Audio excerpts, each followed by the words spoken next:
John Nichols, professor of English and literature at the University of Glasgow, 1877. Sometimes, guys, we don't need to waste any time on an introduction. We just need to get right to it, because in this video here, I'm not going to tell you anything. I'm going to show it to you. I'm going to show you that the actual records that we have preserved from the ancient world tell the story of the phoenix resets that I've been telling you from totally different mathematical perspectives.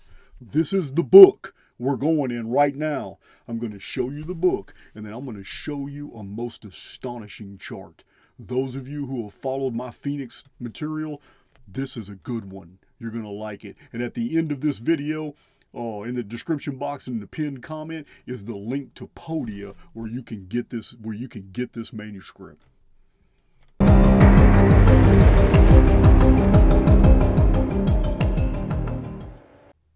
Some great points of interest here is that his chronology of the literature, of the ancient literature and history of the world, essentially begins after the three major cataclysms that are in Chronicon. One is the collapse of the vapor canopy, the Great Flood, 2239 BC. Then the Ogygian deluge, which destroyed the entire Bronze Age infrastructure, 1687 BC. Both of these events were Phoenix phenomenon dates. Then the 1447 BC Exodus cataclysm that we now know was all around the world. Here, if you notice, you'll see he has Joshua divides Canaan, 1445 BC. This is interesting. The Exodus was 1447 BC. Now, admittedly, this author from 1877 was not a chronologist, but this is very interesting. It also lines up with other historical traditions and dates that I've given you guys for Dardanus, and here is Danaus, who settled the Danaan in Argos, 1460. It's very, very close. I show you guys that actually the Danaan left Egypt the same time the Israelites did. It was a mass exodus from Egypt. But look at this vast gulf. 9 centuries from the Great Flood all the way to the first entry in this book from 1877. The oldest surviving records in the world in 1877 were the Vedas. Here they are. Now, this begins a very concise summary of data points I'm providing you guys.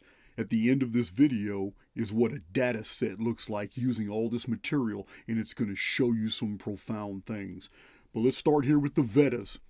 This is circa 1380 BC. It's contemporary with the Eleusinian mysteries in ancient Greece, which we know came from Egypt. So the Vedas are his oldest, and by this time the Puranic commentaries have not been written. The Mahabharata has not been written. The Bhagavad Gita has not been written. This is the Rig Veda, the Atharva Veda. There's 4 Vedas. So this is the time period that he begins the historical record that we have surviving. Now we know by virtue of archaeology that prior to this, way up here, way past, he starts at 1500, but way up here, which he did not include in here because it was 1877, are the libraries of the libraries of Nineveh, the libraries of Rashamra and Ugarit. These cuneiform libraries had not even been excavated yet by this time. They had not been excavated. Hundreds of thousands of cuneiform Sumerian, Akkadian, Amorite texts had not yet been really widely used, widely spread. So he omitted to mention any of those. But this is the Vedas. This is ancient India. Perhaps the Harappan civilization. We just really don't know. But it's a vast gulf of time between then and over a century and a half later, when we have the mythical hymnology, which is second on his list. Now this is about 1280 BC.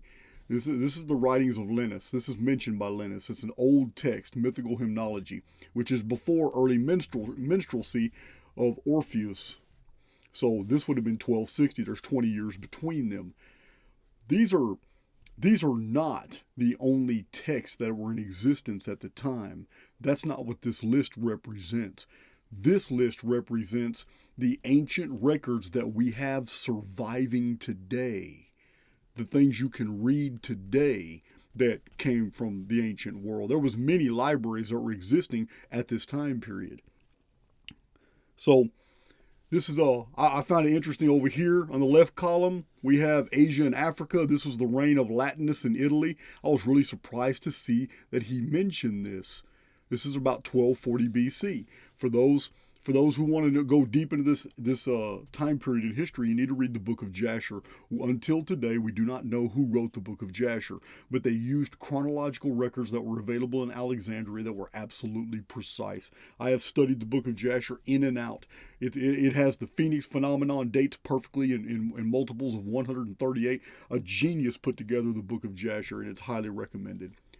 And this is why academia and establishment historians condemn the Book of Jasher, for the same reason they condemn the Colburn Bible, for the same reasons they condemn the prophecies of Nostradamus, the same reasons they condemn Mother Shipton's material, the same reasons they condemn the Calivale of Northern Europe, and especially the Oralind manuscript of the Finns, the Dutch. So, I mean, there's reasons why academia condemns these, like Beowulf. They all have very precise, amazing information. So, we move down to 1180, and we find the dawn of religious epic. I can't pronounce that, but that's, you guys can see it, Musaeus, 1180 BC. But yeah, that's the dawn of religious epic. I really don't know, but this is where things get really interesting because they line up with the Phoenix cataclysms that I've shown you in many videos. And that is the fact that this period of time, as you can see here, he mentions all the 7 against Thebes, which I've told you guys about, ancient Greek war, here Minos and Crete, 7 against Thebes, here's Agamemnon of Troy, Menelaus, the Trojan War, here's the return of the chiefs, Oresti and Argos, the Lydians on the sea, Aeolian migrations, Thessaly is settled, they came from the east, the Dorian migrations, which started this is during the Sea People's Confederation invasions. Here's what's interesting, vast gulf of time between the dawn of religious epic, Musaeus, 1180 BC, and we move all the way down. And we move all the way down to Homer. Here's Homer, circa 962. Now, this is the farthest back I have ever seen Homer pushed. Homer is normally put around 900 to 930 BC. I have never seen Homer push back this far. I don't know.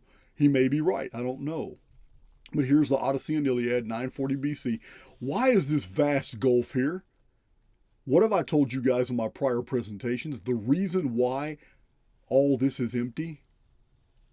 I'm going to tell you why it's empty. Because in 1135 BC, the Phoenix phenomenon recorded in the entire Mediterranean, recorded in Pharaoh Segnocti's very final year, in Ramesses IV's first year, I believe he was Ramesses IV.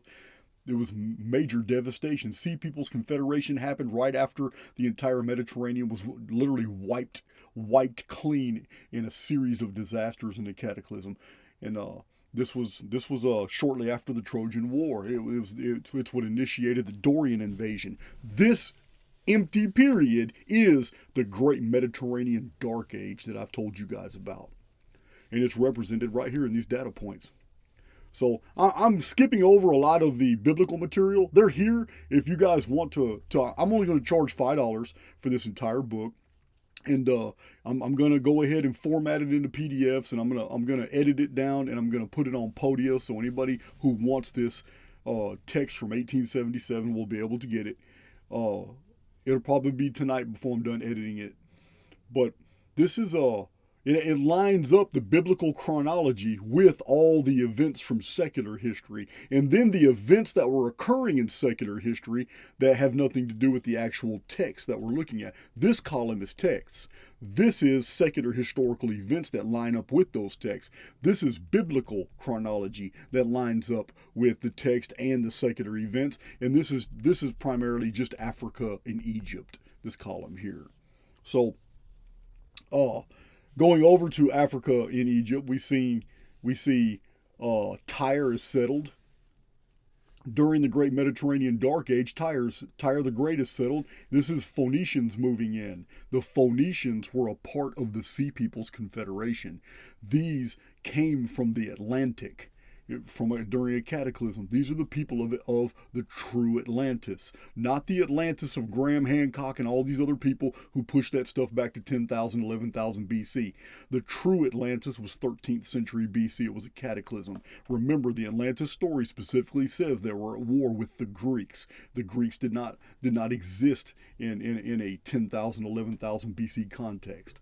So here's Pharaoh Shishak of Egypt. We have Tartessus. For those of you who don't know, the Phoenicians, a Caucasian branch of the Sea Peoples Federation, they're the ones that founded Tartessus. Tartessus is ancient Spain. This is why Spain has very strong Phoenician roots.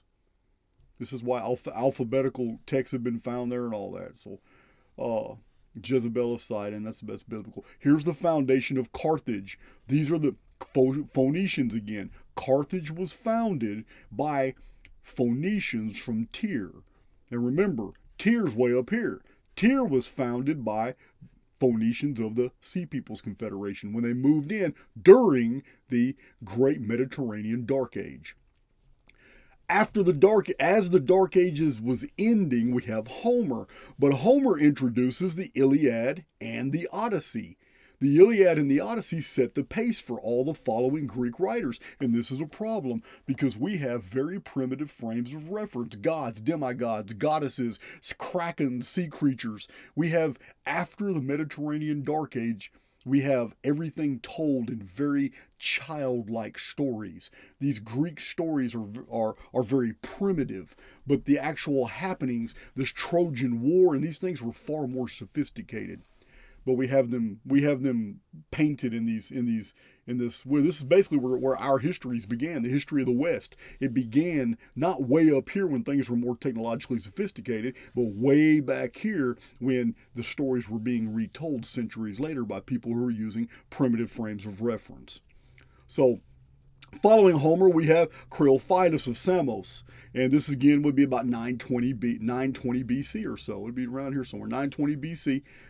He was contemporary in the Bible with like Zimri and Omri and King Ahab.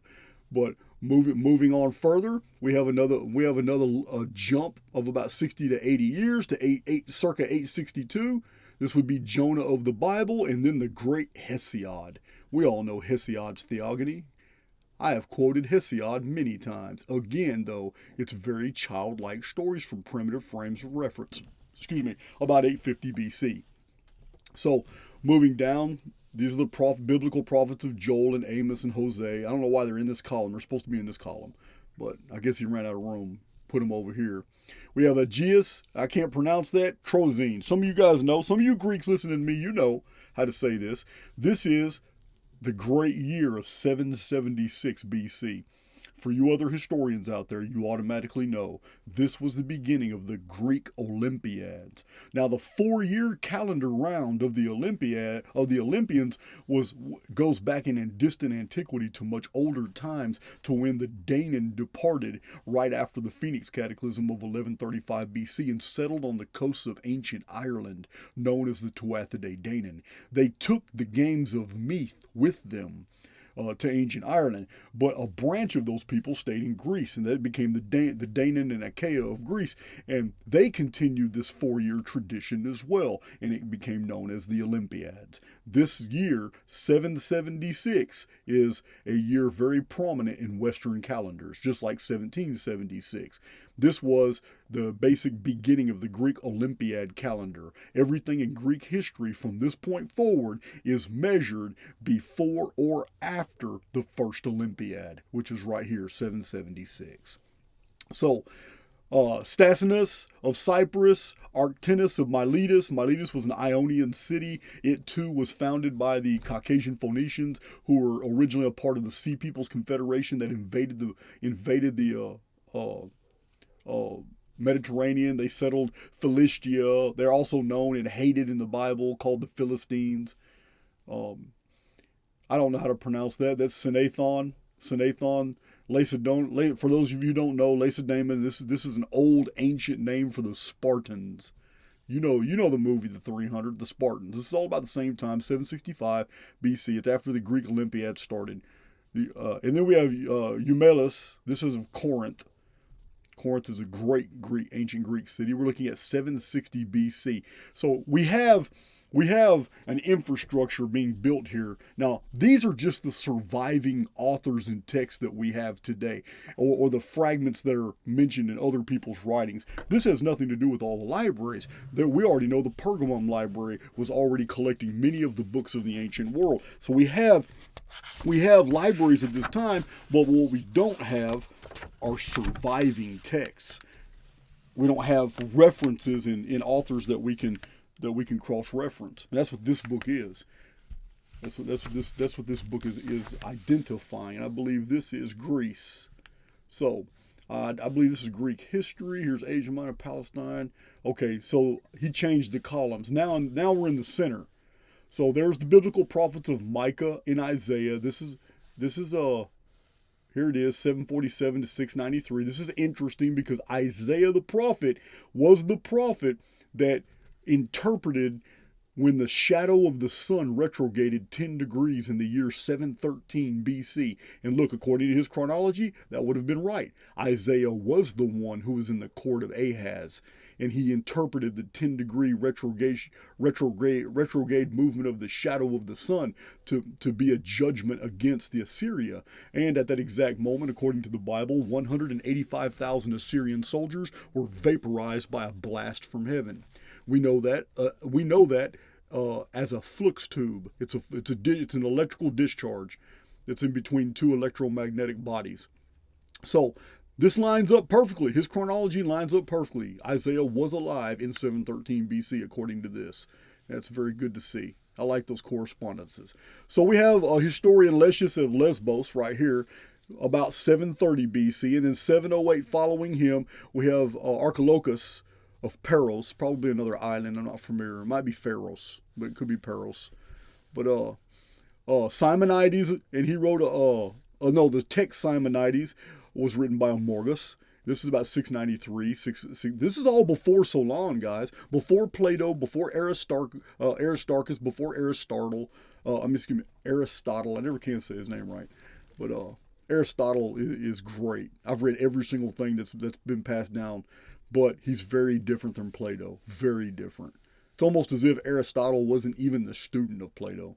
But there's Simonides. Here's Tyrtaeus of Sparta. Here's another Spartan, Lacedaemon, 685 BC. So we're getting a higher concentration of surviving text here. That's all I'm showing you. There's no reason to go into details about any of these because I don't know a lot of the details and they're not important for this series of data points, because I'm going to show you a data set at the end of this video that's going to make sense of all this material. So Calanus and Terpander of Lesbos. Let's see, crowned at the musical contest. This is 676 BC. This is 676 years before the alleged birth of Jesus. That's what these dates represent. So, Alaman of Sparta and Thalatus, Pyrrhic songs, 670 BC. We just have a higher frequency. The frequency of Greek authors is becoming more and more the more we go down the line. And here's a correspondence with Buddha, which is about 600 BC right here.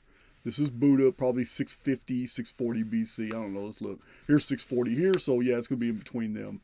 For those of you who don't know, there have been 2 or 3 Buddhas, and two, maybe all 3 of them are actual people in the historical record. So this would be contemporary. Let's see, what was happening up here in these events? Samaticus of Egypt, I see him. There's Cyrene founded. Cyrene's in Africa, right there. There's a famous biblical passage talking about the Tower of Cyrene. Okay, so we have a lot. I mean, over here we have the rise of Megara and the sea fight at Corinth between Corcyra. Here's Byzantium founded. 650, this is how old and ancient this city is.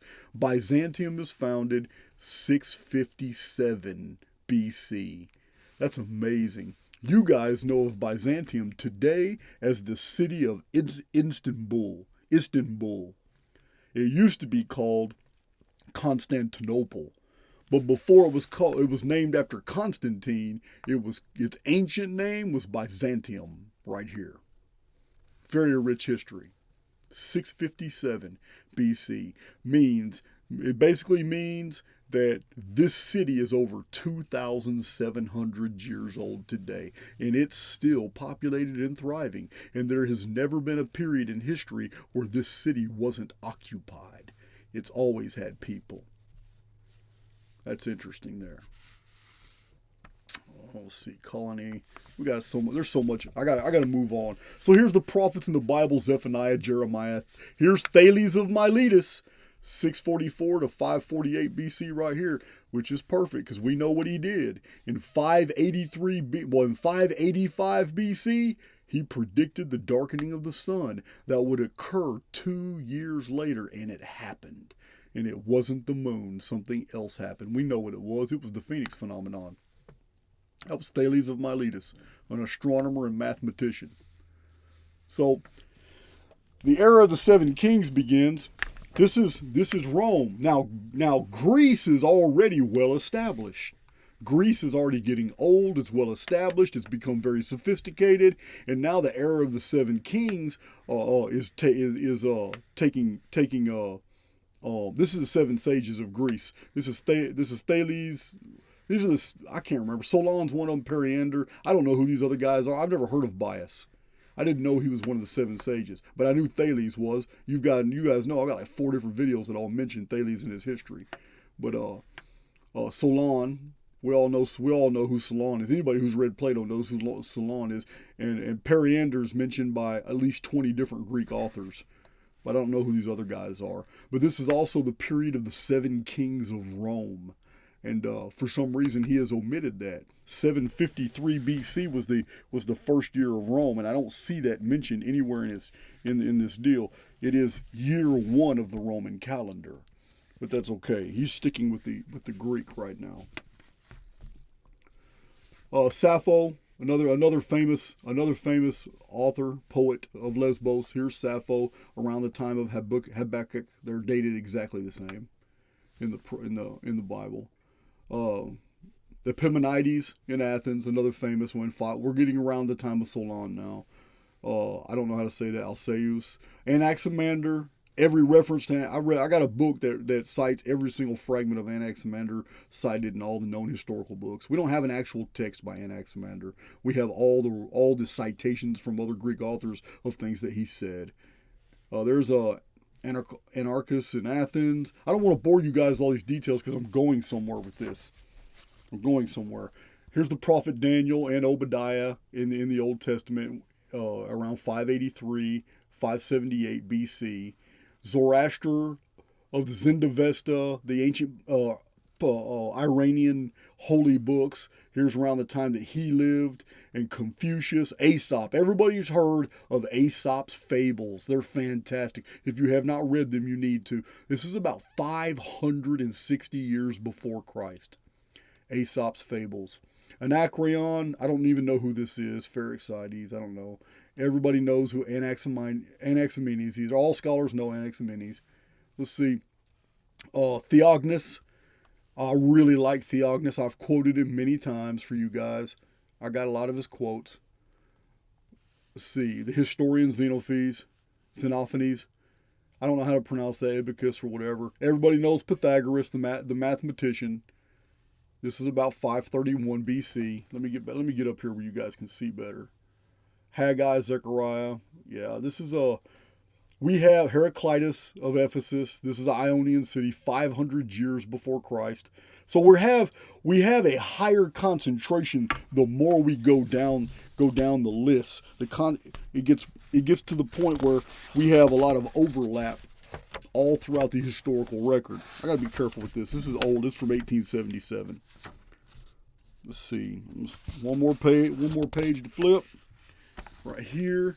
I don't know who underlined these. Somebody who possessed this book way before me actually underlined some of these things. It's not cool, but they did it. But it is cool that they donated it to me. I just recently did a video where I cited Aeschylus, some of the things he said.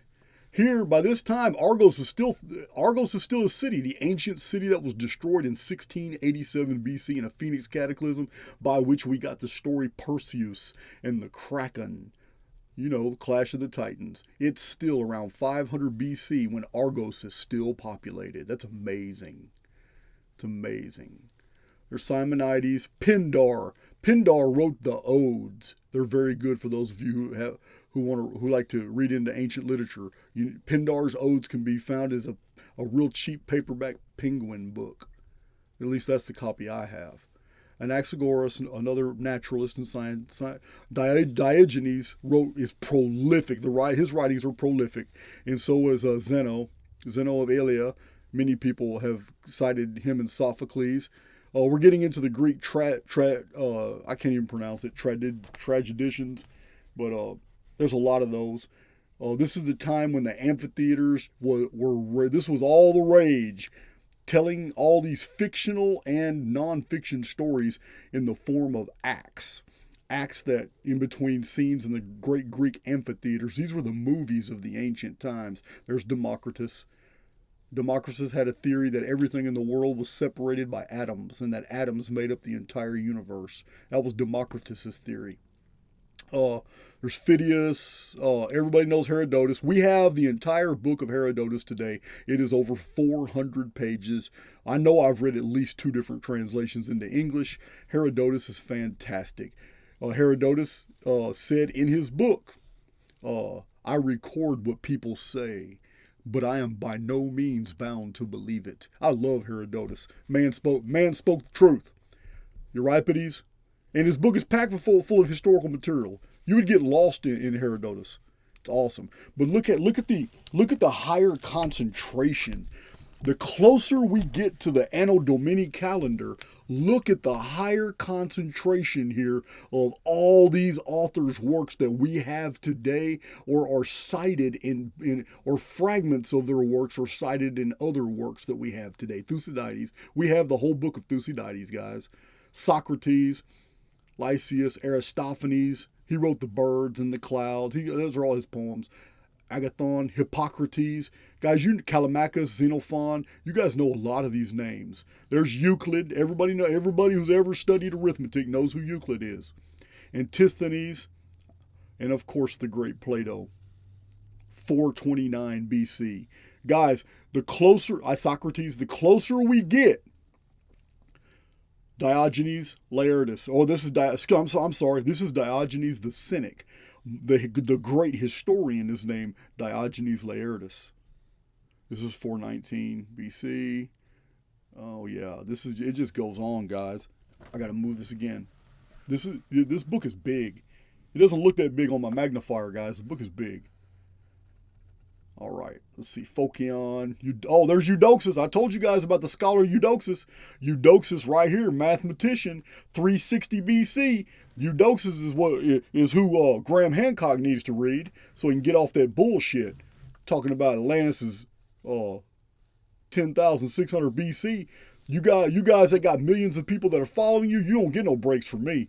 You're going to tell the truth or I'm going to call you out.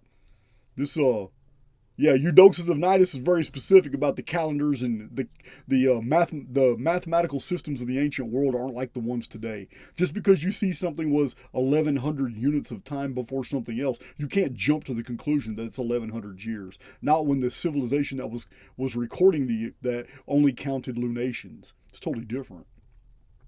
So, Tacitus, Aeneas. I've read all of Aeneas. He's a Latin writer. He's not Greek. He's a Latin writer.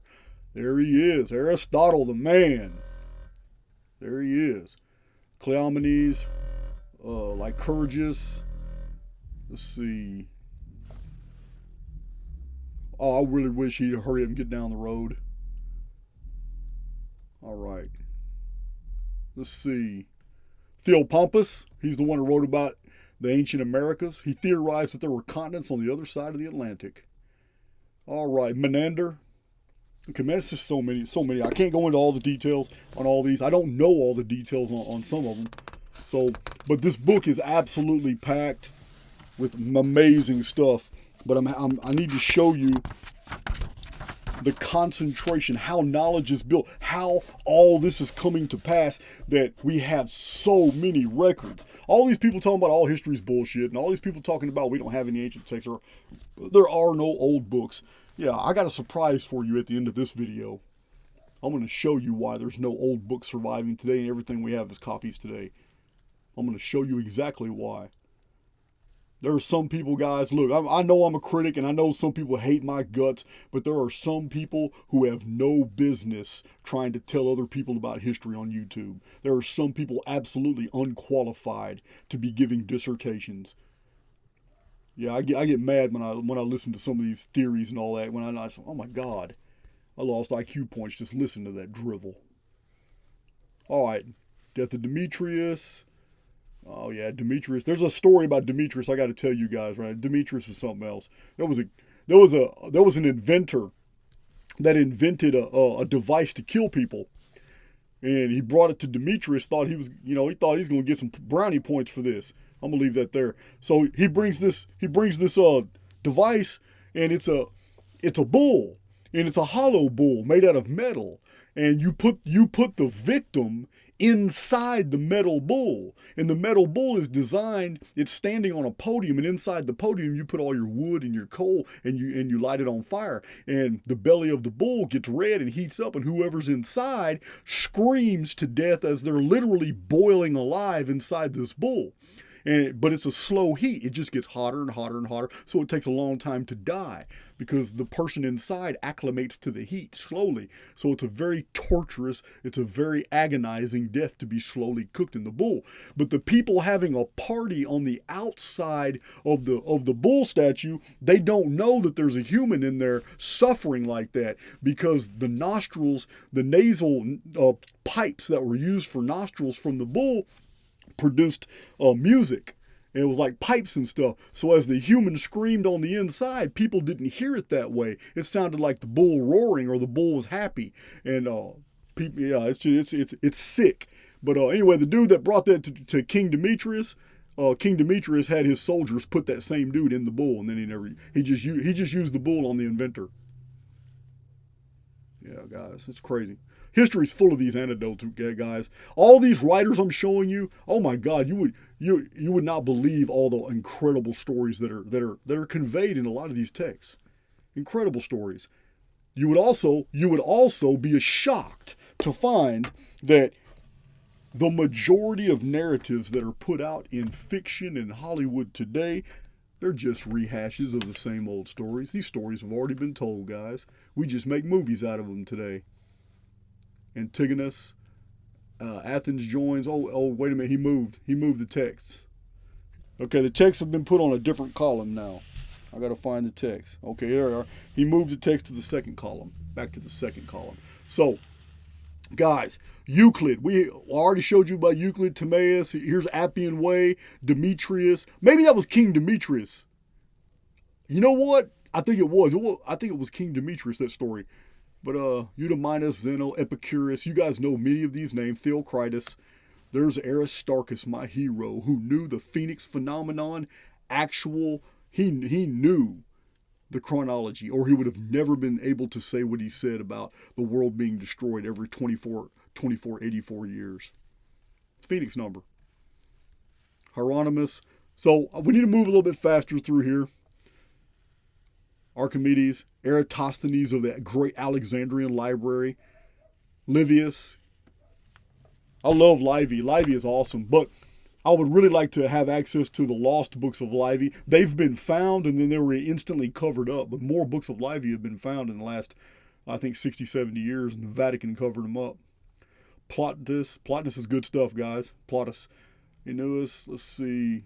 All right, we need to move on. Rise of the Pharisees. There's the Rosetta Stone. Okay, let's move on. Cato. We all know Cato. We're moving into the Latin authors now. Oh, there's Polybius. I have not read any Terentius. That's a Carthaginian deal. I've read all the fragments of Hipparchus that I could find. There may be more, but I wouldn't know where to find them. All right, Apollodorus. So we're moving on to a greater and higher concentration of texts as we move closer and closer to the Anno Domini calendar. And this video's already gone longer than I wanted it to. I'm sorry, guys, but you guys wanted to learn something, so here it is. Let's get into it. So here we go with, this is circa 150, 130, 170. We're getting closer and closer, 160, 148. We're getting closer and closer to 1 AD. The Gracchi, here's the Latin writers. Now, who is that? Antonius Crassus. Now, the Greek writers have fallen off. If you've noticed here, the Greek writers have fallen off. And the many Greeks that we have in this period, they're Latinized. Just like the Jewish authors that are mentioned further down here, like Josephus and Philo Judaicus, they're also Latinized.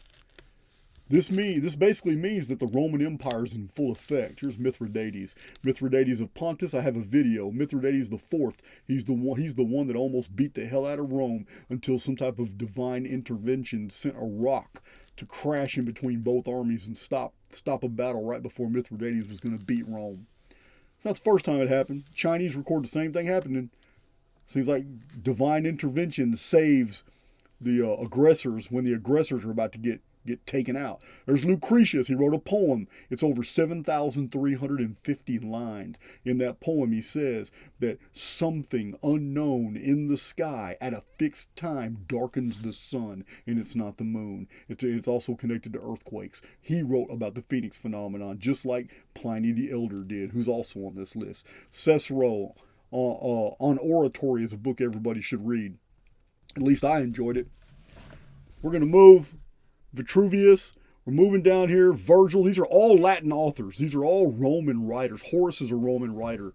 So we have here the takeover of the Roman Empire is fully taken over, and we get down here to these are major Roman authors here, right here. This is Livy. I've read both of them. This is Livy and this is Ovid.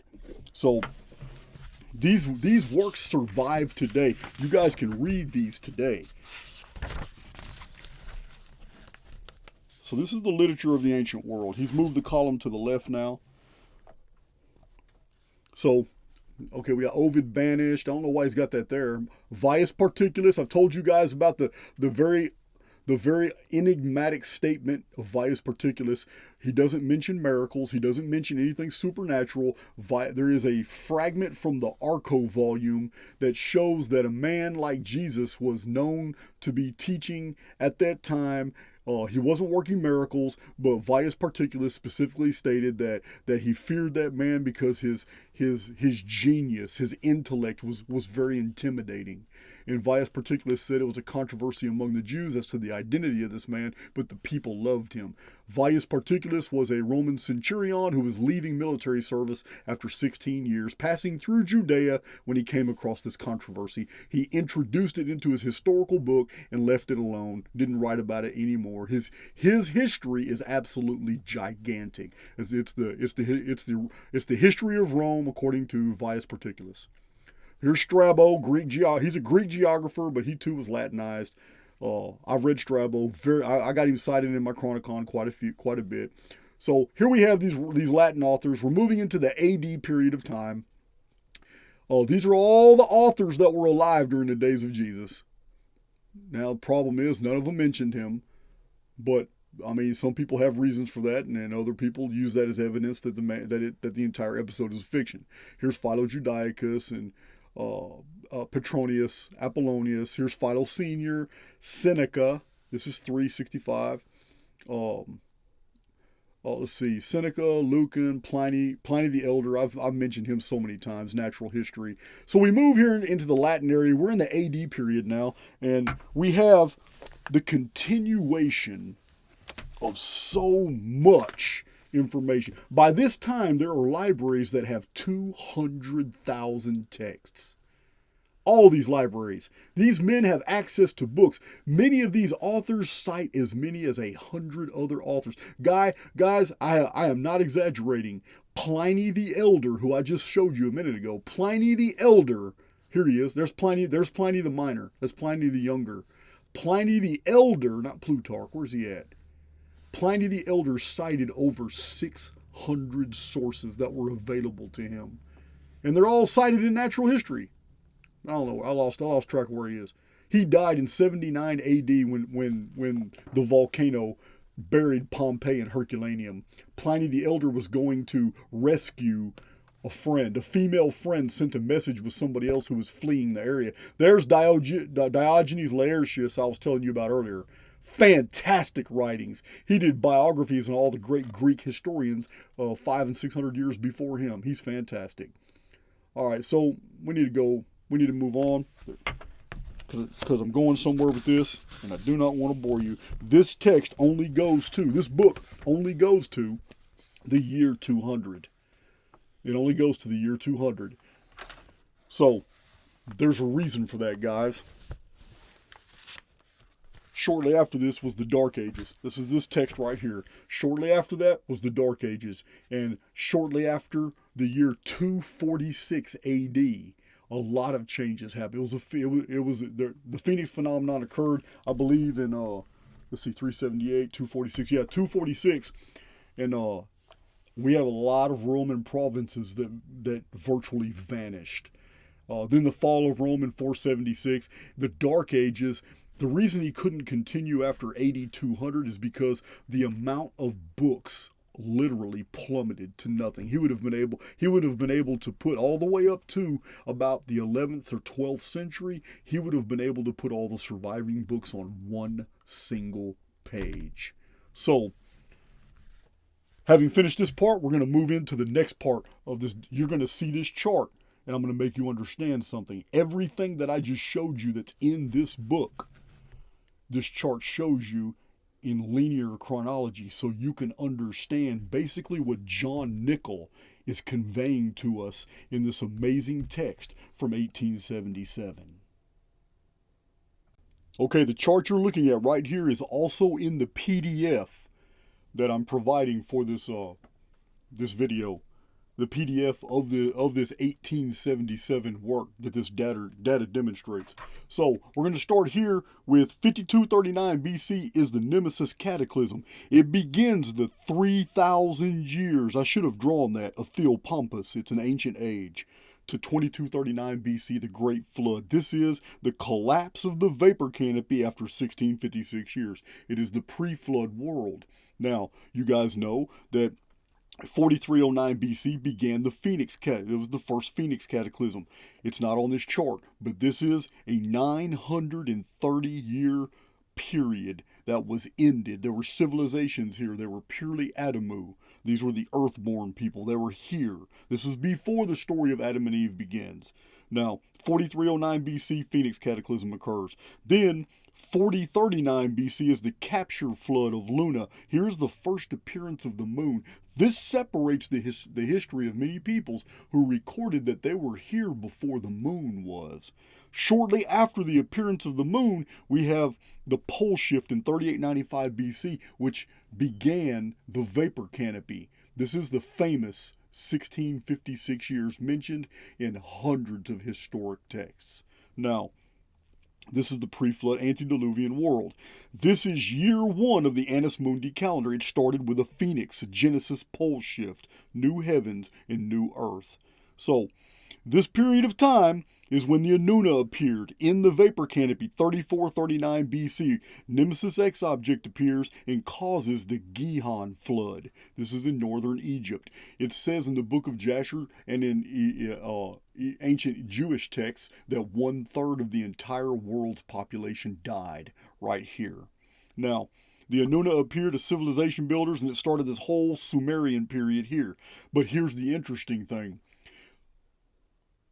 Archaeologists, historians are always trying to push back these deals because here in this period, we have the Sumerian, logographic, cuneiform, Akkadian, Babylonian, Assyrian, the hieroglyphic of Egypt, Rongo, all these ancient writings, inscriptions that we have found, they fit perfectly in this period right here, but they discuss events that were here.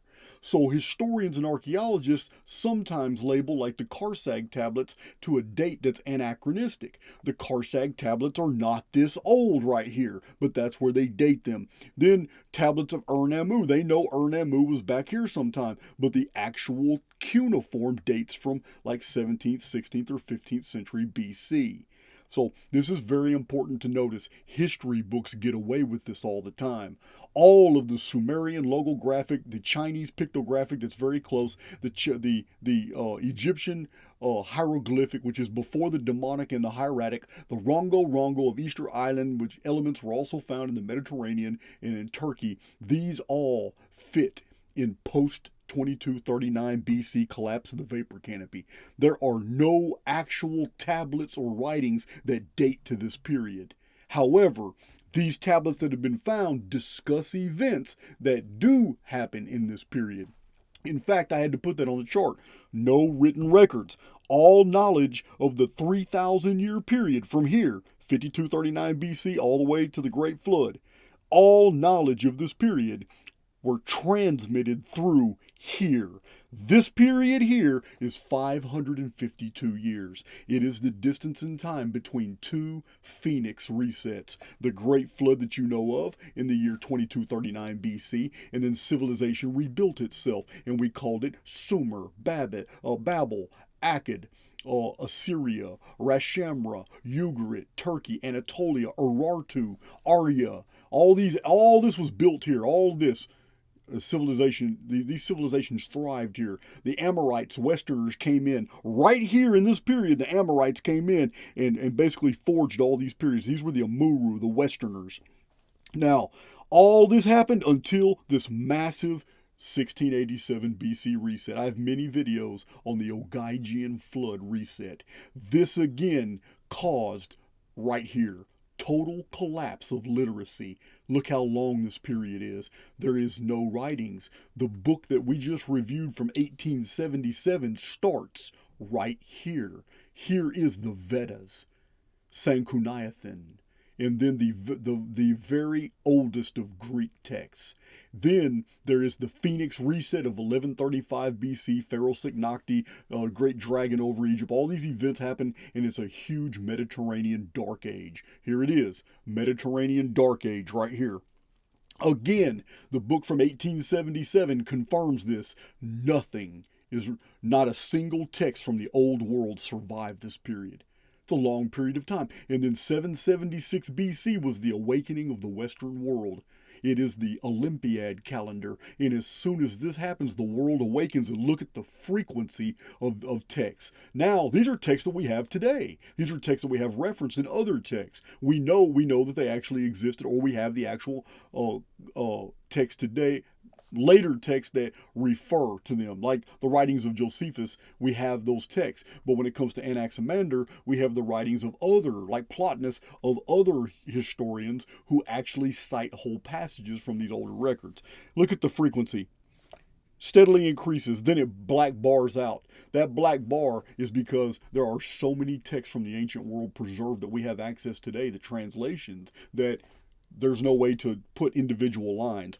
And I only took it to BC AD to show frequency. There's no reason to go any further, because when we get to 522 AD, we get this all over again. Once we get to 522 AD over here, which is about right here, when we get to 522, we have the Great Dark Age again. It is the one that created the Anno Domini calendar, AD calendar we have right here. It is the one the Roman Catholic Church hid from us. It was caused also by the Phoenix. And I have a video, very persuasive, very, very compelling historical texts that are all cited showing that. They masked it and covered it up as the great Justinian darkness and plague, but it all happened in 522. Now, all these resets are massive, but they happen periodically. And I have other charts that show their mathematic perfection. This chart isn't designed to do that. This chart is to show you what we have preserved from the ancient world and where it fits and how it all beautifully ties into the Phoenix history. I hope you enjoyed this presentation, guys. If you want it, $5, $5 is nothing. I'm providing it on Podia for $5 for my work putting this together, editing it down, and I'm going to make sure that you guys have access to this amazing corpus of knowledge from 1877. It has a lot more than what I actually produced in this video. There is an object hidden in the sky. It has been here many times. In ancient times, it was known as the Phoenix. It is approaching perihelion. It is located at 23.5 degrees north of the ecliptic and is presently in descending node. On May 15th, 2040, it will return. On May 16th, our world will be a very different place.